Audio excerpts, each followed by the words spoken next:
Right, this is a test of the external SYNCO mic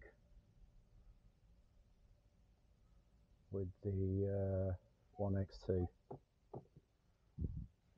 because the internal mic is completely useless. So I'm just going to go for a little drive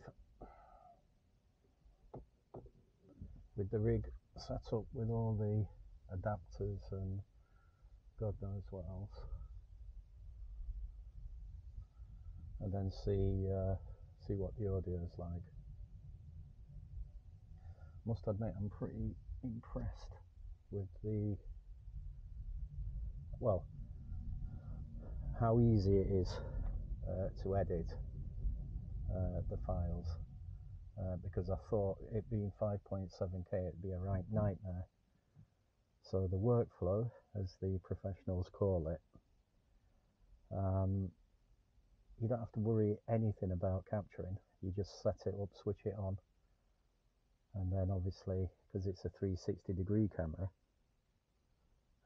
it's just gonna record absolutely everything. So everything's done in the editing suite. Now, with a 5.7K file,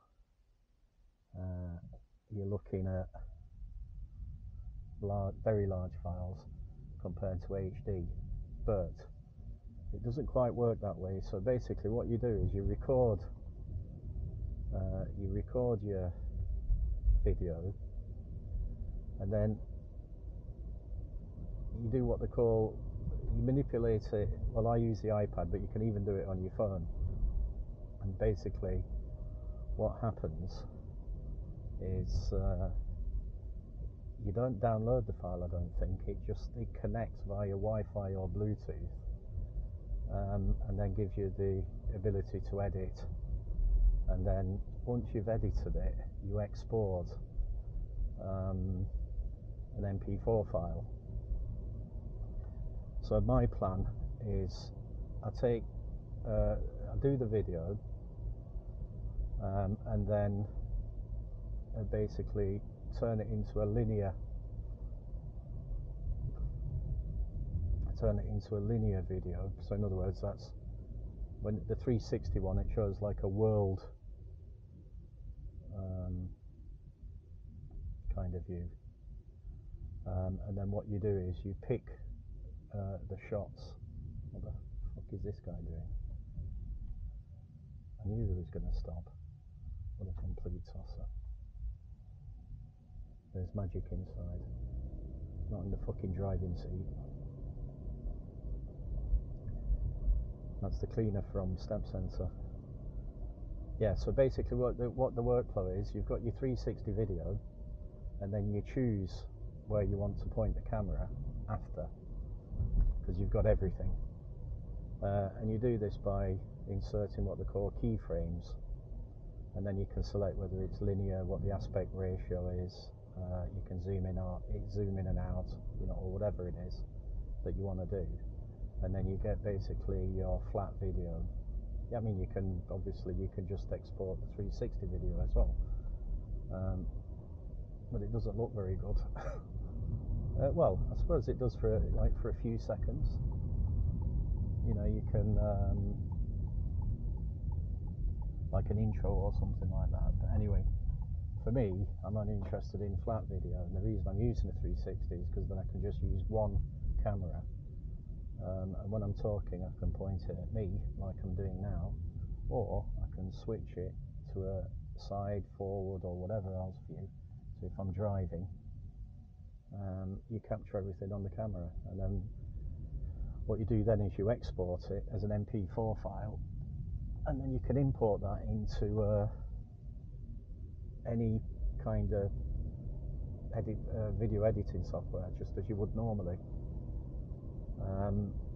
And I don't cut it, or I'm not going to cut it on the iPad, because then you lose the audio, and then matching all of that back up again is going to be a pain in the arse. So the thing to do is just do the keyframing, to get the video itself, export it as an MP4 file. Then if you want to edit bits out, you can edit bits out in normal software. Now by the time you've exported it, you can export it, for example, to HD, which is what I do, or I'm going to do as well, carrying forward. So the file's not so big. You transfer that to your PC or your Mac, edit out the bits, including the audio that you don't want, if anything, which I tend not to do. But if there's some bits of it that are just boring or pointless, then yeah, you can do that. And this is a fantastic workflow, because I expected it to be a lot of hassle. Now, one of the things now is, because I've got the SYNCO mic side into there's a little adapter for the audio cable, and I've plugged that all into the side. Now that's the stitching side. So if you don't do that right, then it might pick up the wire or whatever. Now, you know, when I first tested it, it did do, because I used a long wire that was not intended for the Insta360. And it does show up, but it doesn't show up. It only shows up in those scenes, sideways scenes. So it's hardly visible then, because it does try to remove it. So I don't even see that that's going to be an issue for me. You know, it might be for somebody who's doing, you know, I don't know, like a physical outdoor activity or whatever. But if you want audio in the car, and basically I've got this for the car, then it's not a big deal. However, the adapter comes with a, what's going on here? The adapter comes with a short cable, so that fits nicely sideways on the stitching line, so it shouldn't appear at all.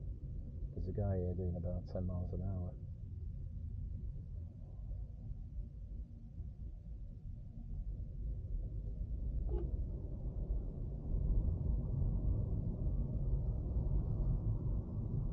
A little bit of excitement for the video.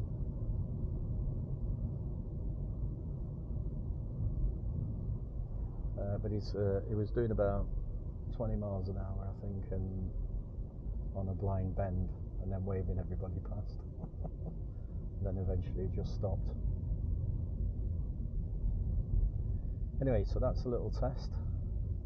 Let's see how this goes, because the audio that comes out of the Insta360 is completely and utterly unusable, worse than usual for these kinds of things.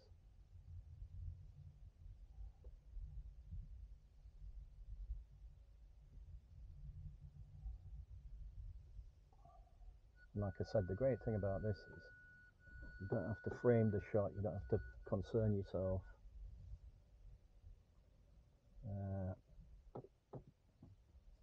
And it just pushes that kind of effort into the post-production, as they call it, but it's a little bit grand of a title for what I do.